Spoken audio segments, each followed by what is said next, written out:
నిజంగా చెప్పాలంటే ఈ కరువు కాలం తెచ్చిన కరువు కాదు, ఇది కాంగ్రెస్ తెచ్చిన కరువు, రేవంత్ రెడ్డి తెచ్చిన కరువు. ఆనాడు మన కేసీఆర్ ఒక మాట చెప్పిండు, ముఖాన్ని మొగులుకు పెట్టి చూడాల్సిన అవసరం లేదు, కప్పతల్లి ఆటాడు అవసరం లేదు, ఊళ్ళే మన గుళ్ళో బిందెలు తీసుకుపోయి నీళ్లు పోసి అమ్మవారిని ప్రార్థించే రోజులు అవసరం లేదు, ఇక కాళేశ్వరం కట్కొత్తాలే, రంగనాయక సాగర్ నిండాలే, మీ పొలాలన్నీ పారాలన్నది నాడు కేసీఆర్ చెప్పిండు. నిజంగా అట్లనే 6 ఏండ్లు బారించుకున్నాం. పోయిన 6 ఏండ్లు కరువేందో మనకు తెలియదు. పోయిన 6 ఏండ్లు మీరు ఫోన్ చేసుడు, కాలువ గేట్లెత్తుడు, మీ ఊర్లలో పొలాలకు నీళ్ళొచ్చుడు, మీ చెరువులు ఎండాకాలంలో అలుగులు దుంకినాయి, మత్తళ్ళు దుంకిన చెరువులు చూసుకున్నాం, బ్రహ్మాండంగా 2 పంటలు కూడా పండించుకొని బతికినాం. కానీ ఈరోజు రేవంత్ రెడ్డి ఒక పగతో ప్రతీకారంతో కేసీఆర్ కాళేశ్వరం కట్టిండు, కేసీఆర్ కు మంచి పేరు వచ్చిందని చెప్పి ఇవాళ కాళేశ్వరం కట్టుకొత్తలేడు. ఏమన్నా అంటే ఏమంటాడు, కేసీఆర్ ను ఒకటే తిట్టిపోస్తా ఉన్నాడు. కేసీఆర్ ను తిట్టిపోస్తే నీళ్ళు వస్తాయా, ఎత్తిపోస్తే నీళ్ళు వస్తాయా? నువ్వు గోదావరిని ఎత్తిపోస్తే నీళ్ళు వస్తాయి రేవంత్ రెడ్డి, కేసీఆర్ ను తిట్టిపోస్తే నీళ్లు రావు. నువ్వు కేసీఆర్ ను తిడితే నీ మనసు ఆనందపడతదేమో, కానీ రైతుల మనసులు ఉసూరుమంటున్నాయి, రైతుల గుండెలు ఆగిపోతా ఉన్నాయి. తిట్టుడాపు, కట్క ఒత్తి మోటార్లలో నీళ్లు పోయించు రేవంత్ రెడ్డి అని చెప్పి మేము కోరుతా ఉన్నాం. ఇవాళ రేవంత్ రెడ్డి నీళ్లు ఒడిసిపెట్టవయ్యా అంటే కిందికి ఇడిచిపెడతా ఉన్నాడు. ఈయన కిందికి ఇడిచిపెడితే ఆంధ్ర ఆయన చంద్రబాబు నాయుడు పట్టిసీమ మోటార్లు వస్తే ఆయన ఒడిసి పట్టుకుంటుండు, మనోడు ఇడిచిపెడుతుండు, చంద్రబాబు ఏమో ఒడిసి పడుతున్నాడు. మరి అలా మన ముఖ్యమంత్రి మన నీళ్లు ఎత్తుతాడా, కిందికి ఇడిచిపెట్టాడా? ఇడిచిపెట్టేటోడు మనోడు అవుతాడా? దయచేసి మీరు ఆలోచించండి. ఇవాళ రేవంత్ రెడ్డి 70 టీఎంసీల నీళ్లు మోటార్లు వత్తగా కిందికి ఇడిచిపెట్టిండు. గా 70 టీఎంసీలు ఎత్తుతే ఈ పాటికి రంగనాయక సాగర్ నిండుగా ఉంటుండే. ఎట్లున్నది రంగనాయక సాగర్? అటు చూస్తే చిన్నపోయింది, మొత్తం గుండ్లు రాళ్ళు, మా చంద్రలాపూర్ తాళ్ళన్నీ మళ్ళీ తేలినాయి. ఒకప్పుడు నిండుగా ఉండే రంగనాయక సాగరు ఇవాళ చిన్నపోయింది.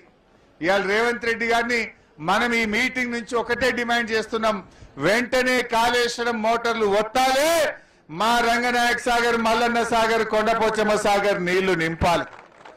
ఇవాళ రేవంత్ రెడ్డి వచ్చాక అంత కరువే, నీళ్ల కరువే, ఎరువుల కరువే, సంక్షేమ పథకాల కరువే, అభివృద్ధి పనుల కరువే, అంత కరువే వచ్చింది రేవంత్ రెడ్డి వచ్చినాక.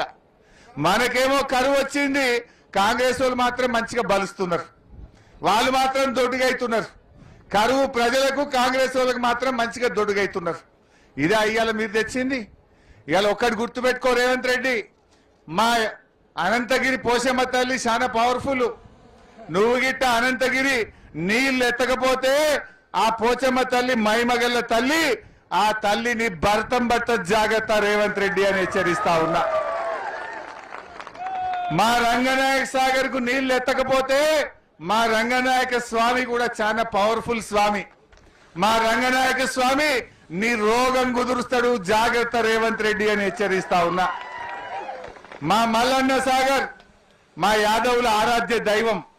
మా మల్లన్న సాగర్ నింపకపోతే మా మల్లన్న దేవుడు నీ భర్తం భర్త జాగ్రత్త రేవంత్ రెడ్డి అని హెచ్చరిస్తా ఉన్నా. అట్లనే మా కొండపోసమ్మ తల్లి, ఆ తల్లికి ఏం మొక్కుతే అది బరాబర్ అవుతుందట. మరి మా కొండపోచమ్మ రిజర్వాయర్ నింపలేదనుకో, ఆ తల్లికి గిట్ట కోపం వస్తే రేవంత్ రెడ్డి నువ్వు మాడి మసి అయిపోతావు, జాగ్రత్త అని హెచ్చరిస్తా ఉన్నా. రేవంత్ రెడ్డి గారు ఇలా ఒకటి గుర్తుపెట్టుకో, ఎప్పుడన్నా నీ అసంటోడు వస్తే ఆ తల్లి, ఆ దేవుడు నీ సంగతి చూడాలనే కేసీఆర్ అన్ని దేవుళ్ళ పేర్లు పెట్టిండు.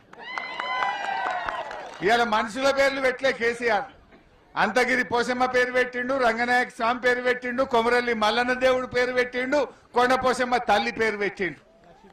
ఇవాళ ఏమైపోయింది? బాధ ఏంటంటే పాలకుడే పాపం చేస్తే ఆ రాష్ట్రానికి, ఆ దేశానికి అరిష్టం పడుతుందట. ఈ రేవంత్ రెడ్డి ఏం చేసిండు?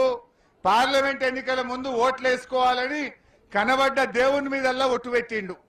15 ఆగస్టు కల్లా రైతుల రుణమాఫీ చేస్తా అని భద్రాద్రి రాముల వారి మీద ఒట్టు పెట్టిండు, యాదాద్రి లక్ష్మీనరసింహస్వామి మీద ఒట్టు పెట్టిండు, కొమరల్లి మల్లన్న మీద పెట్టిండు. జహాంగీర్ పీర్ దర్గా మీద పెట్టిండు, మెదక్ చర్చ్ మీద పెట్టిండు, ఏడుపాయల అమ్మవారి మీద ఒట్టు పెట్టి దేవుని మీద ఒట్లు పెట్టి మాట తప్పిండు ఇవాళ రేవంత్ రెడ్డి. ఇది బంజారాబాయి లొల్లేంద్రబాయి, ఇది బంజారాబాబు జసేపు దేవుళ్ళ మీద ఒట్టు పెట్టి మాట తప్పిండు రేవంత్ రెడ్డి. దాంతో ఇవాళ ఏమైంది? దేవుడు ఊకుంటాడా? దేవుని మీద ఒట్టు పెట్టి మా పాలకుడే మాట తప్పితే ఆ రాజ్యానికి అరిష్టం పడుతుందట.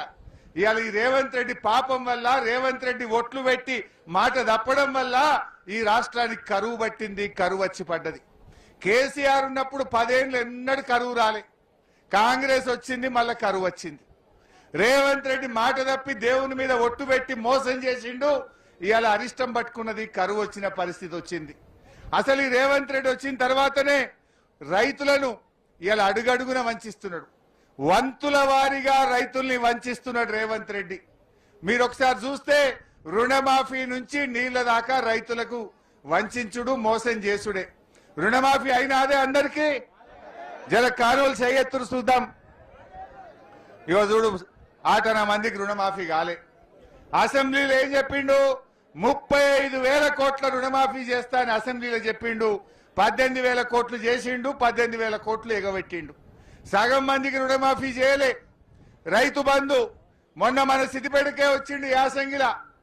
45 రోజుల్లో 9,000 కోట్లు యాసంగిలో మీ పైసలు ఎత్తా అన్నాడు. మొన్న యాసంగి రైతు బంధు పడ్డది అందరికీ, ఎగబెట్టిండు. 2 ఎకరాలకు వేసిండు, ఎగబెట్టిండు. అంతకుముందు ఒకటి మొత్తానికే ఎగబెట్టిండు, ఒకటి 3 ఎకరాలు వేసి ఎగబెట్టిండు. 3 పంటలకు 19,000 కోట్ల రూపాయలు రైతు బంధు ఎగ్గొట్టిండు రేవంత్ రెడ్డి. ఎరువులకు కూడా కరువు వచ్చింది. కేసీఆర్ ఉండగా ఎప్పుడైనా ఎరువులకు ఇబ్బంది అయిందా? మన ఊళ్ళో పెద్దకోడూరులో ఆటో డ్రైవర్కి చెప్తే ఇంటికాడ వేసిపోయింది సంచులు. లే పెద్దకోడూరులో ఏ ఊర్లో చెప్పినా మా ఆటో డ్రైవర్కి చెప్తే బాయికాడ 3 సంచులు వేసిపోయిండు. ఇవాళ కాంగ్రెస్ వచ్చినాక ఎరువులు దొరుకుతలేవు, ఎరువుల ధరలు కూడా అడ్డగోలు పెంచిండ్రు. డిఏపి బస్తాలు కూడా దొరుకుతలేవు. 400, 500 సంచికి పెంచిండ్రు. యూరియా పెరిగింది, కాంప్లెక్స్ పెరిగింది, డిఏపి పెరిగింది, అన్ని రకాల ఎరువుల ధరలు పెంచిండ్రు. దానికో యాప్ పెట్టిర్రు. యాప్ ఇప్పుడు దుకాణంలో ఉంటే దొరుకుతాయి, దుకాణంలో లేకపోతే యాప్ ఎందుకు, గీప్ ఎందుకు? ఇదంతా కూడా షాపులో లేనప్పుడు యాప్తో ఏం పని, యాప్తోనేం లాభం? ఈ యాప్లు పెట్టి రైతుల ఉసురు పోసుకుంటున్నారు. అంటే రుణమాఫీ మోసం, రైతు బంధు మోసం, ఎరువుల పేరు మీద దగ.